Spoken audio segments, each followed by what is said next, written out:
Well, welcome everyone back to the Yosan University 39 Gen podcast. I have a really awesome guest with me. Now, would you like to tell people who you are and what you do? Hi, hello, sir. My name is Mazin Al-Khafaji. I'm a doctor of Chinese medicine. So I graduated in China back in 1987. That's awesome. So that's getting close to how many other decades that is. I'd rather not think sometimes.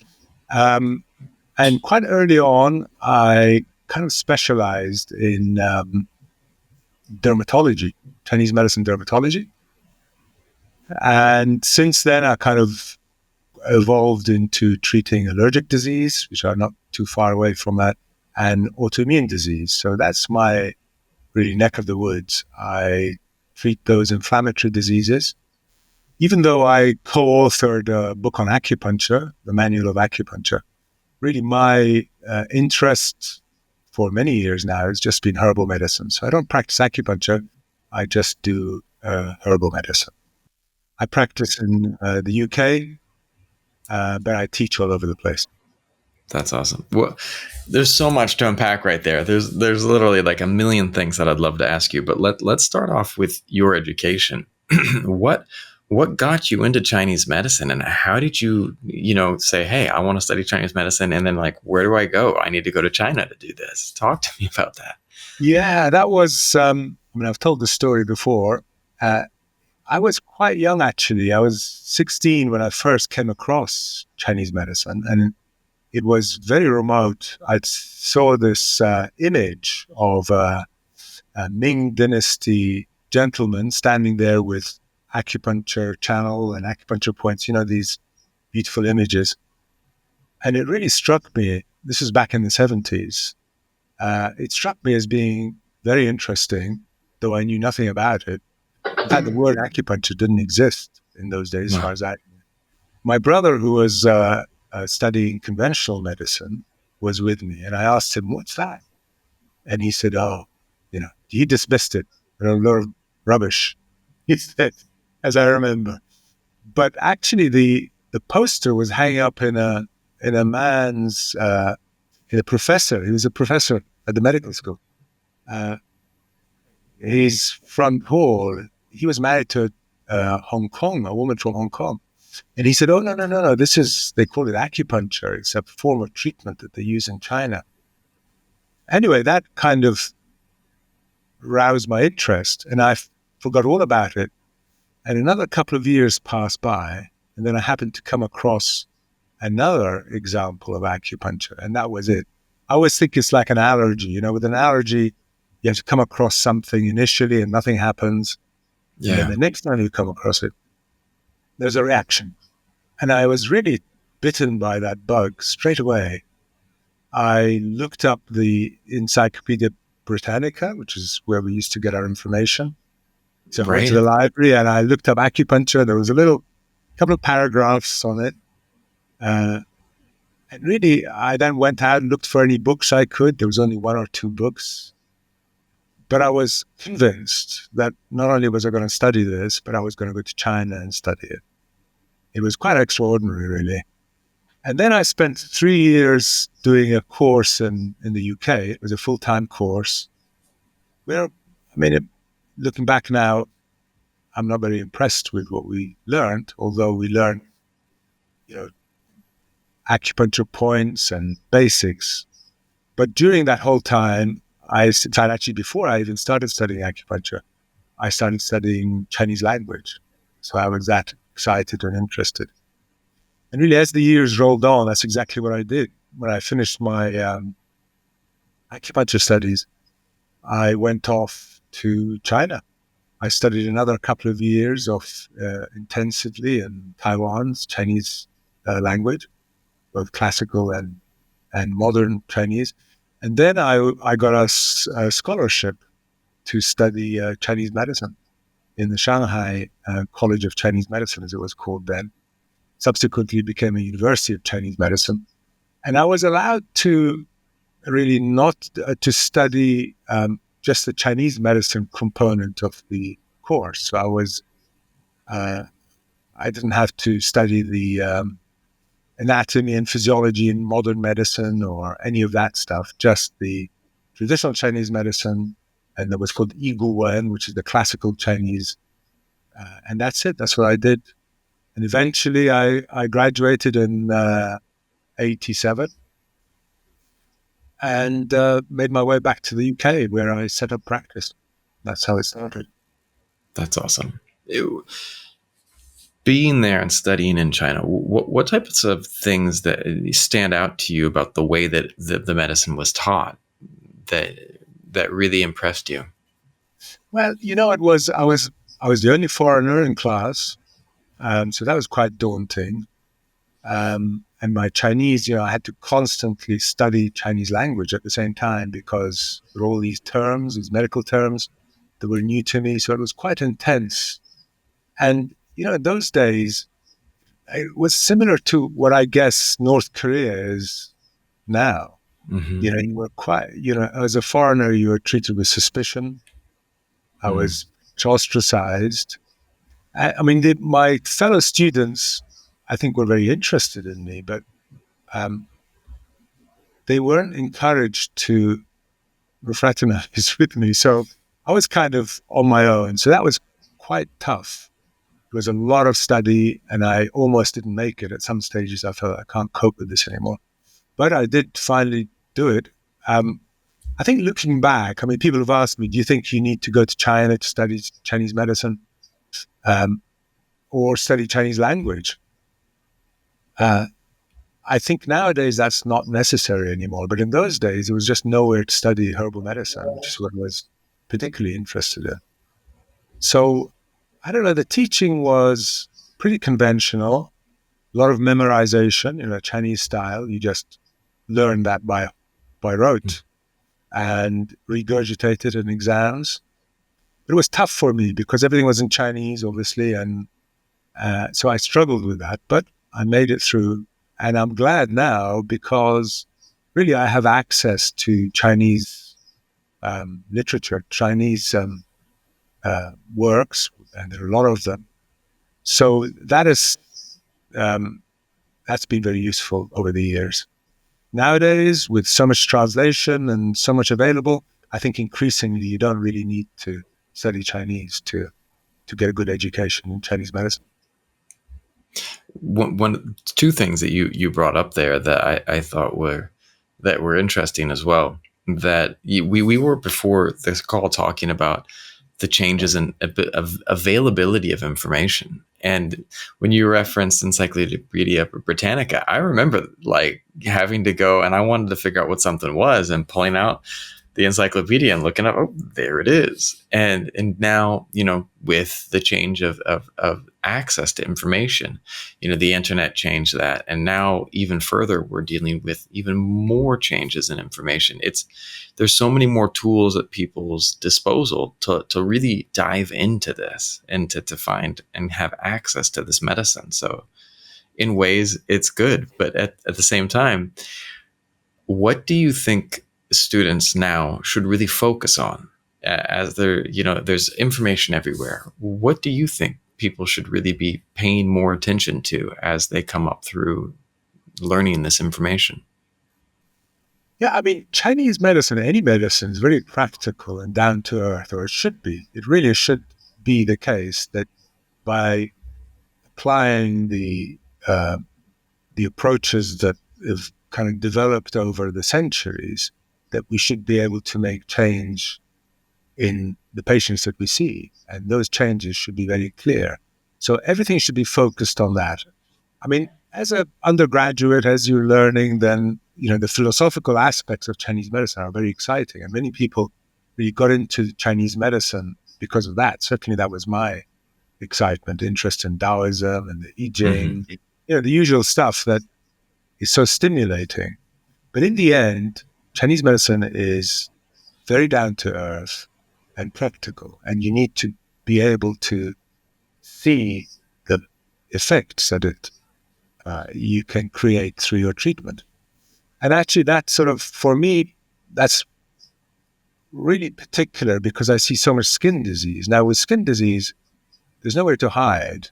And if somebody comes in covered with psoriasis or eczema or have acne or rosacea or any of the less common conditions, then you really have to be able to see change happen as a consequence of your intervention. So always come back to that. You have to, it's learn, I suppose, from somebody who has good experience in a field of your interest and make it work. So studies, I mean, all the usual stuff that needs to be studied, the classical works, the Shanhanlun, the Jingui, right until the Wenbing style, and then use them all in appropriate situation. So Chinese medicine is kind of, there are a lot of theoretical concepts that they don't vie with each other, but they can be superimposed on each other. And a good doctor knows what to use at what stage. So I think that's what it is. I mean, as undergraduates, there's a lot of stuff to learn. But eventually time comes when you start using it in clinical practice. And yeah, the one arbiter, the one thing that needs to be very clear is efficacy. So Look, practice as well as theoretical and esoteric. You have to integrate the whole lot, I think. yeah. You touched on something else that I really think is interesting, because in the US, the field of acupuncture is very specialized in ways. Like, there are places people go for pain. They go for now facial rejuvenation is a big thing that a lot of people go to, and people will go for fertility. But Chinese medicine treats so many things, and I've always been fascinated by the treatment of skin diseases or skin disorders. Can you talk to me about how you went down that path, and how you discovered this was going to be something you really wanted to focus on? Yeah, I was very fortunate because after my return from China in 87, I quickly heard of some clinical trials that were being conducted and actually soon to be published at a big hospital in London called the Great Ormond Street Hospital, and it's for sick children. And there's a dermatologist there, name of David Atherton, who wasn't run-of-the-mill, clearly. And he noticed that some of his patients that came to see him severely affected with atopic eczema, which is the most common form of eczema, were getting better. And he had the sense to understand that it wasn't his treatment that was working.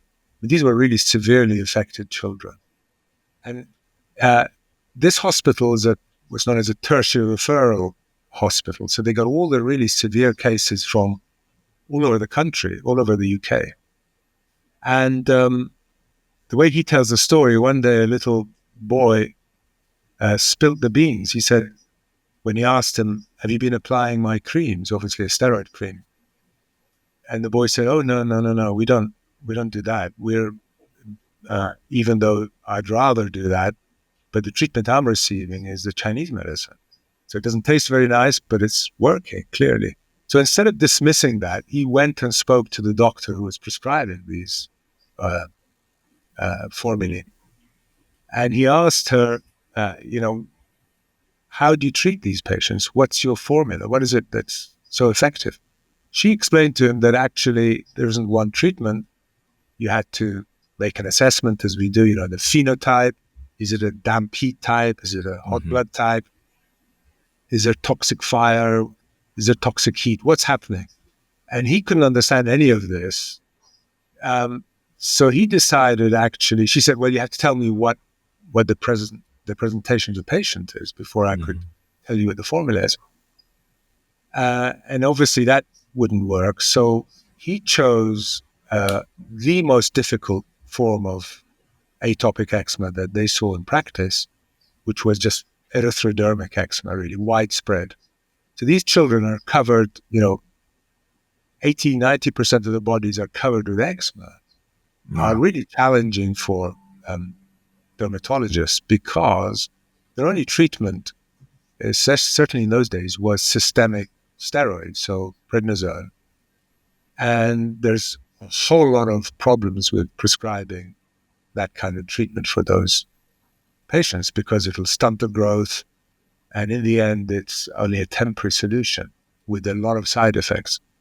So he described a typical erythrodermic patient. So she gave him a formula for that. He took that, and they ran initially a pilot study, and they found good efficacy. And then they ran big trials, several of them actually.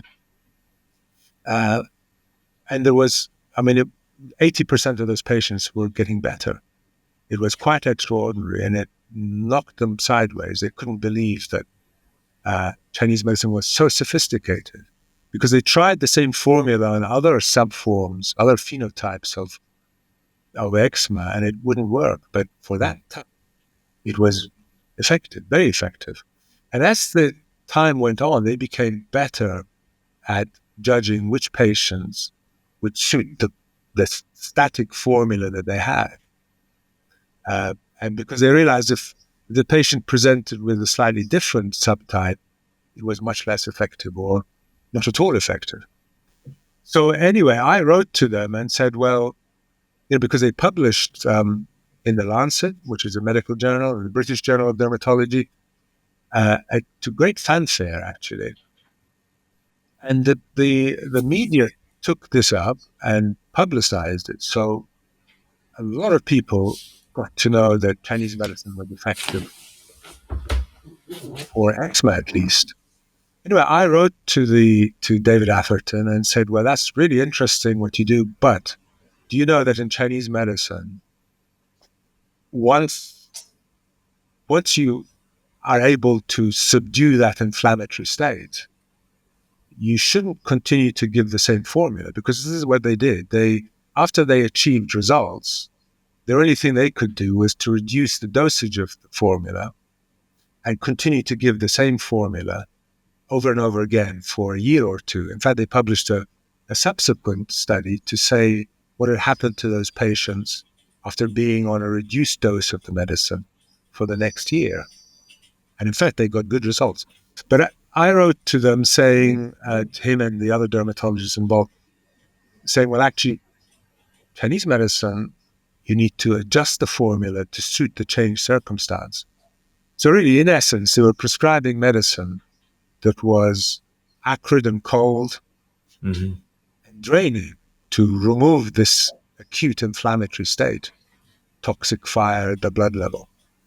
And then they continued to give the same treatment, even the patient was better. So that's not Chinese medicine. Chinese medicine, you need to segue and evolve into one that harmonizes and restores function to the body, and ultimately to use supplemental medicine to tonify what mostly was a problem, which was a deficiency of yin and possibly a deficiency of spleen, which allowed this to be created or perpetuated the problem. So they, by that stage, really had seen how effective Chinese medicine was. So they didn't dismiss me. On the contrary, they invited me to join them and actually to treat patients that had not responded so well. So they allowed me to kind of change this basic formula to take account of nuances in the patient's presentation. And I could demonstrate to them by doing that, actually the patients got better. So they were totally bowled over by the amazing efficacy and the ability of Chinese medicine to take such sort of apparently disparate manifestations in the patient and integrate them into the formula, and then change the formula as the patient got better in order to consolidate and stabilize and restore really equilibrium to that patient so that they can come off medicine and remain stable. So it was quite momentous. And because these studies were publicized, a lot of patients wrote to the hospital wanting treatment. And they couldn't prescribe herbal medicine for them because they were just running clinical trials. So instead of turning them away, they said, well, you have an option. You go and see Mazin. in Brighton. So kind of very soon after my involvement with these doctors, I was inundated with patients, hundreds and hundreds and hundreds of eczema patients, and just in a very short period of time. And I've never looked back really. So it was kind of that specialization found me rather than me Wow. finding it. That's amazing. But it took you, that initial letter that you sent, it sounded like was the real game changer for you. That one chance to like Yeah, and to then kind of, because in those days as well, this is in the 80s. I had to make a living by treating patients with acupuncture. Even that wasn't very well known, but herbal medicine was almost unheard of. Chinese herbal medicine. So these dermatologists put Chinese medicine on the map, herbal yeah. medicine, and yes, I got a lift from that. And as I say, one thing led to another, and so treating all kinds of skin diseases because there's a lot of them. 25% of patients suffer with skin disease who visit a GP, a general practitioner. So it's fertile ground to demonstrate efficacy using Chinese medicine and to hone your skills. Another thing that for me was very exciting about skin disease is all these pathological manifestations, damp heat or toxic fire or wave level heat or whatever it may be. You could see on the skin Yeah. because morphology in Chinese medicine, dermatology is king. You really need to be able to examine the patient well, and that'll give you your formula if you know how to link up the ingredients and the formulae with what you're seeing. So it really helped me understand Chinese medicine as well because I had to visualize what damp heat looked like. I could see it. Yeah. So it as I say, it kind of allowed me to enter quite quickly into um, other areas and specifically autoimmune disease, which covers a multitude of conditions, of course, from rheumatic disease to uh, bowel disease, colitis and Crohn's disease, rheumatoid arthritis, uh, Graves' disease, and thyroid disease. So it's a very broad range of conditions. But in the end, for me, the way through to really understand how to manipulate formulae and understand these concepts was through dermatology. That's amazing. Well, today, my wife and I went to a wedding, and there was a guest or two that was sitting on the other side of the table.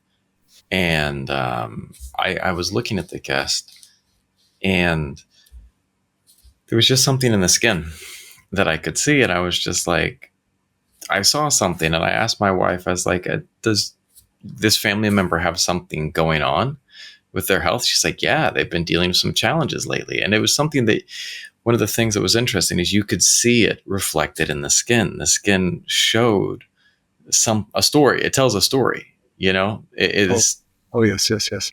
I mean, the skin is on the outside, so it's there to be seen. And you'll be astonished by how much information you can glean just by examining the skin.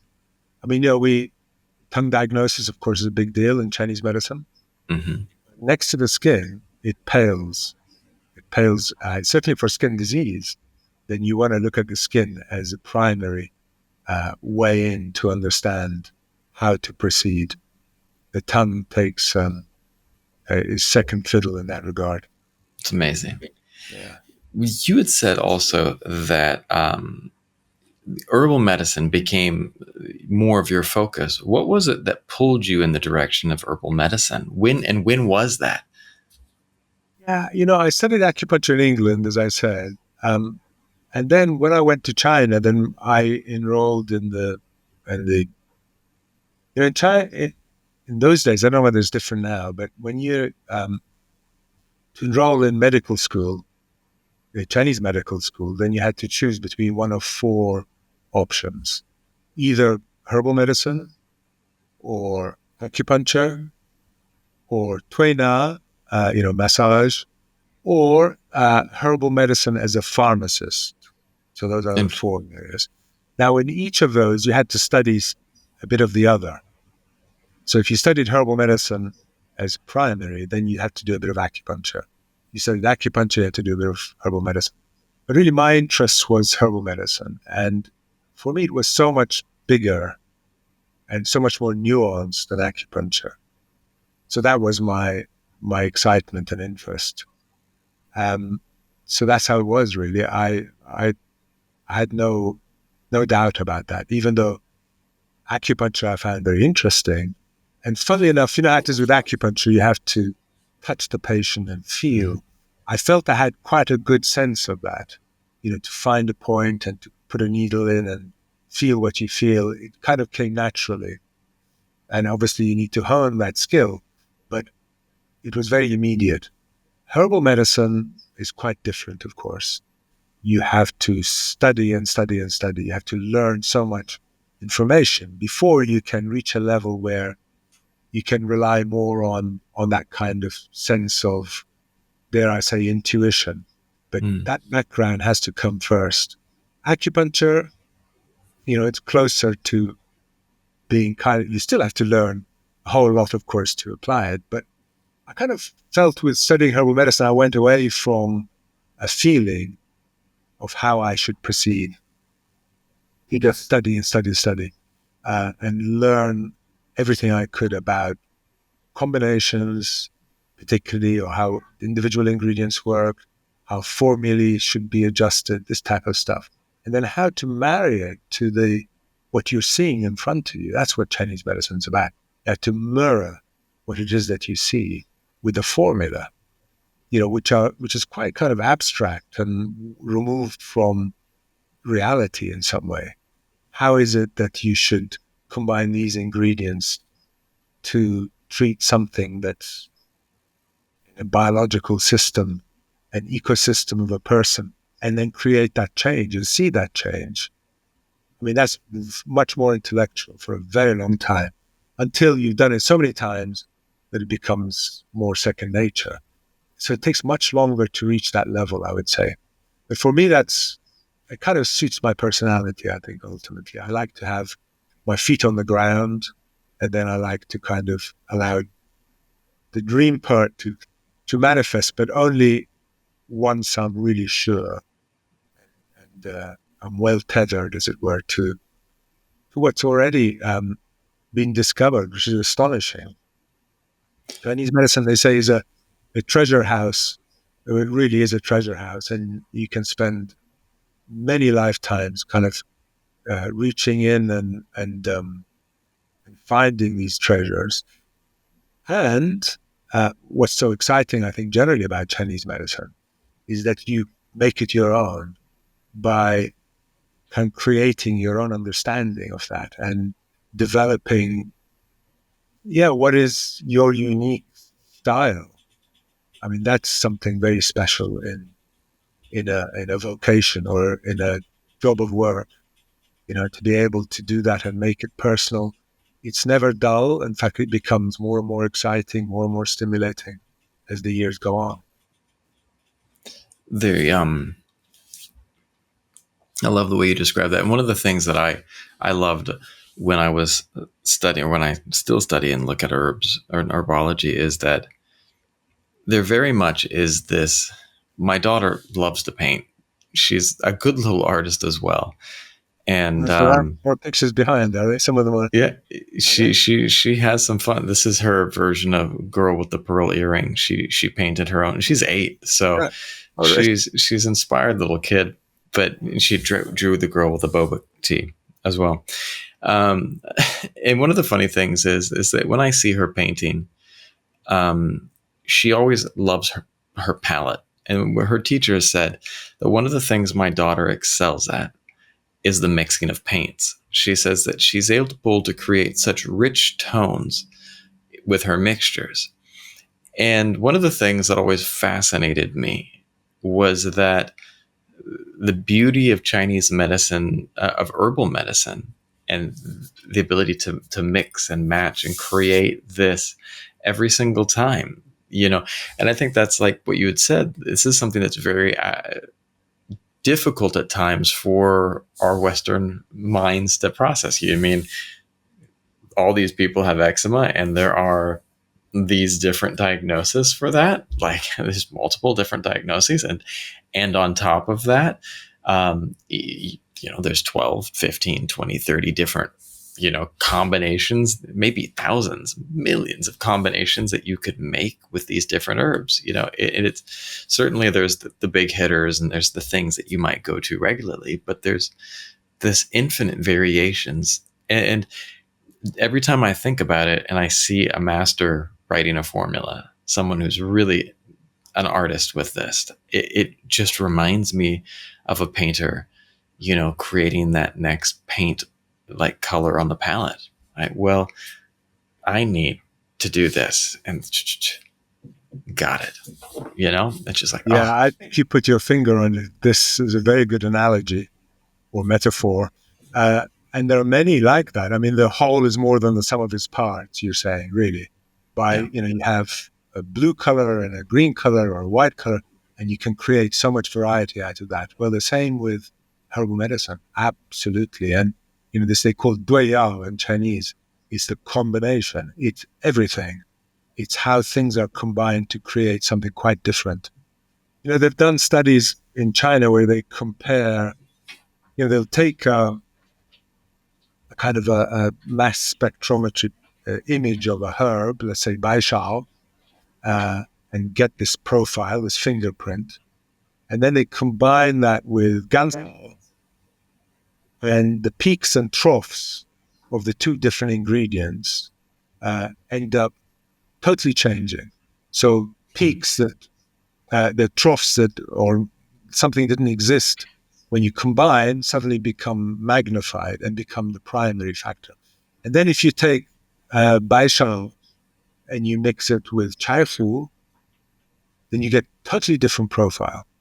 So that's what it is. I mean, there are hundreds, sometimes even more than that, compounds and polyphenols in these ingredients. So when you, under the action of heat, they kind of break down and reform. So what you're describing is absolutely crucial, I think, to Chinese medicine. And it's infinite. There's infinite number of variations. And so, it's like food. I mean, that's what I always think. It's, you have all these ingredients. You can't put them all together to get something tasty. You have to choose which ones and in what proportions. And it's that makes a flavorful dish. Sometimes when I'm teaching, and I see a formula, kind of a rookie formula, immature formula, where, and this is a common mistake with beginners, is that they try and take account of every single symptom and sign they can see and add a herb to account for that. Actually, it doesn't work. And I say to them, well, if it was so easy that you just add everything in there and it'll work, then why not put the whole materia medica in one formula and prescribe it to everybody? That it should work. Actually, no, because things that become antagonistic to each other and nullify each other. And so it's more sophisticated than that. But what a privilege it is to have that system and to dedicate a lifetime to kind of honing your skills and applying that and seeing results. That's so gratifying and so incredible. I have friends who are GPs, who are conventional doctors, and I think it must be, what I know, it's like a dead end for a lot of them, because they just repeat the same things over and over again. A patient comes in, got an earache, they look inside the ear, they say, well, take this antibiotic. That's it. And then, you hand it back to the patient, go away and look after yourself after that. Chinese medicine is so sophisticated in the way that, first of all, everything is different. So you need to focus on the primary manifestations. And then once you've achieved that, it's a moving target. You need to restore stability to that organism, to that ecosystem. So we have the whole spectrum from, draining approach, dissipating approach, invigorating approach. all the way to tonifying and stabilizing and astringing and all the methods. It's quite amazing. It's an art, and I think that there's this it is a lifetime journey. Like, it's not a day, and I think that that's something that um that all of the guests that have come on have said, that when you go down this path, it is a lifetime of learning and a lifetime of discovery. And you've whenever the getting into school is simply starting down that rabbit hole. It is a long journey forward, but if you can keep an open mind, which is the idea of motion, the beginner's mind, and just constantly being open to rediscovering things as you learn, it's a beautiful journey. Yes, no, absolutely. And I mean, when you reach my age, you kind of think, you want something that would sustain you and for you to continue to be really stimulated and excited, and you continue to discover things. I mean, how much more amazing could it be? It's everything. For me, it's really sustained me and continues to sustain me because of that. Because it's real, actually, and it's not truncated approach. It's and you make it your own as well. That's the other thing. You really need to develop uh, uh, a style. I think there's a lot of similarity with painting or chefing. If you're a good cook, Yeah. you can have thousands of good cooks. Well, they all use similar ingredients, but they produce food that is different. And a good chef will it'll it'll develop from their understanding. So it's unique. It's everything. I think Chinese medicine has got a bit of everything in it. And there's always room for the artistry. There's room for people to try new, the approach that comes from their inspiration. um, on a food reference, you're speaking to the choir right now. I remember when I was first moved to Los Angeles, I moved to a part of the city that was in Koreatown. And at that time, the food trucks were becoming a popular thing. And they had what was it, a Korean barbecue burrito that sounds like the most random thing, but it was just masterfully crafted. And you sit there and think that a great chef knows their ingredients so well that they know what will pair well, and they know how to create something that is effective. And I think that that's what, at the end of the day, something you said earlier, this medicine is about results. And I think that there's a great analogy there with food as well. At the end of the day, a chef has to make something that tastes good. And for an herbal medicine practitioner, you need to create something that makes people feel better. And I think that there's this practicality in it as well, that you can get fancy and there's so much room for artistry, but at the same time, you really are creating an impact. And I love the thing about throwing throwing the kitchen sink at patients, where the mistakes that people make early on. Because I remember seeing that, and I remember a classmate of mine that wrote this prescription that was like this long. And my professors looked at him and was like, let's see where we can pare this back, and got it from 40 herbs down to 7. And the patient and it worked really well, because the professor was like going deep into the functions of each herb, going deep into the knowledge there, saying, well, this goes to this channels, and then when it's combined with this, it does this. And there was this it wasn't this surface level knowledge. It was knowing and being able to go deep, was able to craft and create something truly, truly powerful. That's right. No, absolutely. And we see this across the board. I mean, in treatment, I could give so many examples where, if you're faced, so I'll talk a bit of some practical components that I think anyone studying Chinese medicine or practicing should be excited by. But sometimes it can be very simple things, but really you need to know it. So if we talk about eczema, for example, patients who present primarily with what are known as papular eczema. So the papule is a, a bump, really. Excuse me, No problem. I'm getting a cold.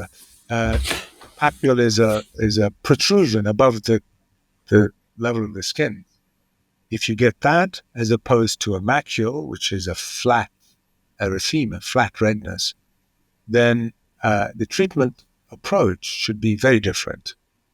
Whereas with the papular form, you really should use medicinals that take that heat out of the body via the skin by opening what are known as the mysterious mansions, the pores. You may not cause a sweat, that's not the intention, but you direct that heat out of the body via the skin. Whereas with macular form, where the heat is entered more deeply, you need to activate urination primarily, or move the heat out via the bowel. So if you're using both methods, you need to balance them, because if you can confuse the body, you can nullify your formula by doing too many things, even though on paper it looks good. Actually, nothing happens. And by now I've been in practice for almost 40 years. I've seen enough examples where by altering just one or two ingredients, everything clears. Whereas prior to that, so really it ends up being a formula, just like a good dish, that it's just got the right amount of things to do what you need it to do. And it's fireworks. Whereas you try and do too much, you put in too many things, no good. So that's the challenge, and also very exciting, because you're constantly, striving to find how to do that. And when you acquire that knowledge, it's incredible. It's you build on it. You build on that understanding, and you also realize that these centuries of experience, of empirical experience by millions of people, really comes to the fore. You understand that these are not just theoretical concepts. You say you vent the heat via the skin, or you open the pores, or you do whatever you're doing. They really have clinical value. And to see it work, there's very few things as stimulating or exciting, I would say. If you could go back in time to your younger self as you were learning all this medicine, what advice would you give yourself? Yeah, I think, I was so intent on proving that what I was doing by combining these ingredients was creating the change that I was seeing.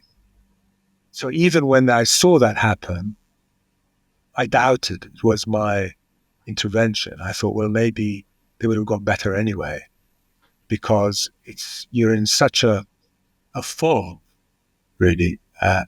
So I would have said to myself, calm down and just keep doing what you're doing, really. Just keep on working at learning what others have learned and passed on. And we have so much richness in our medicine. And prove it to yourself. Make it happen. So I think I would have said, just be less worried that you're going to find your way. Just keep doing it and see enough cases. Cases is everything. If you see enough, then you'll see every variant. So in my case, if I see 100 cases of psoriasis, then you get to see pretty much everything. But you also recognize that there are subforms that differentiate them. So these are the phenotypes. This is Chinese medicine, pattern recognition. So just focus on that and tread water for a while. It takes a while, it takes time, but it's there. It's not a figment. It really is possible to reach that level of having these kind of cases that are routine for you, but not routine otherwise. I mean, they are patients who are in dire straits, and you're able to, by adding ingredients together in particular proportion, to resolve that. How amazing is that? So It's I amazing. think I would have just said to myself, just be patient. Don't worry, you'll get there. Get That's to a level. awesome. Now, when I say get there, actually, I'm constantly learning, because you always get cases that seem impossible or are impossible for your abilities.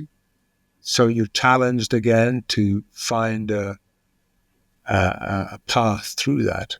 So I'm constantly learning, as I always have done. I pick up information from veteran doctors or people who've specialized in certain areas. I love to come across new ingredients or new combinations by doctors, and just try them out and see whether I can create change in cases that seem impossible. It's very rewarding. That's awesome.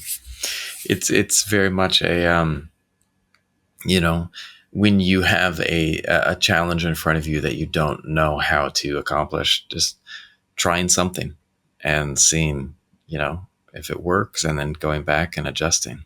It's beautiful. we can we can always try, right? Yeah, but also we have a lot of information that we could use to um, kind of help us along the way. So it shouldn't be just, you're on your own and you think, what can I do here? Actually, there's so much to learn at every stage, I would say. Even after almost 40 years of practice, I still go to China and enroll or go to dermatology clinics or autoimmune diseases, see rheumatic diseases, because there's so much to learn. And that's the thing about Chinese medicine. You have a person who's dedicated themselves to a particular area, and they will unearth all kinds of information that are really effective in practice that you would never come across on your own. So, we're there to help each other.